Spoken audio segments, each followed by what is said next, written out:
የቀይ ባህሩ የሁለት ውሃዎች ወግ በአንድ ወግ ይጠናቀቃል የሚል እምነት አለኝ እኔ። የሁለት ውሃዎች ወግ በአንድ ወግ ተናጋሪ ኢትዮጵያ በምትባል እንትን ውስጥ አንደበት ውስጥ የሚገለጥ ይሆናል ህይወት ውስጥ።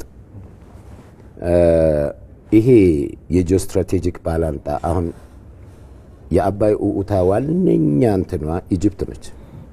ኢጅፕት እነሱ የስካናልን ነምንን ተጠቅማ በዋናነት የቀይ ባህርን ጫፍ ከዛም እዛ አካባቢ የሚወርዱትን አባይን ሁሉ እስከ ሲናይ ሃርነስ ልታረግ የምትሞክር ሀገር እንደምትለው የህይወት መስመሯ ከአባይ ጋር የተቆራኘ ነው።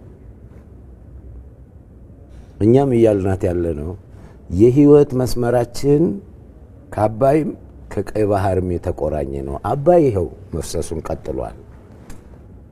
ቴክኒካሊም ኢንፎርሜሽኑን በሙሉ ልክ ከሱዳን ጋር እንዳደረግ ነው እንስጥሽ። ሌላ ድርድርም ከፈለግሽ ክፍት ነን። ኦኬ የማኔጅ ማድረጉ የንቱ በለውጡ ግን አንቺ ደግሞ የትኛው ላይ ታግዥናለሽ?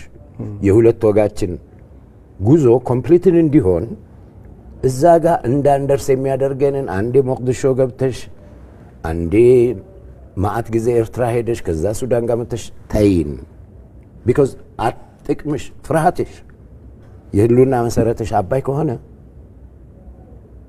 ምርጫ የለሽ እኛን ማድረግ የመረጥሽውን የህይወትሽን ምርጫ ሊጎዳ ይችላል የሚሉ ነገሮችንም ማምጣት ይችላል። therefore አዳዲስ አሰላለፎች አዳዲስ የባላንጣነት ድርብብ የለሰለሰ እንትኖች አካሂደን ከጦርነት በመለስ ልናገኘው የምንችልባቸው ጂኦፖለቲካል አሰላለፎች ብዙ አሉ።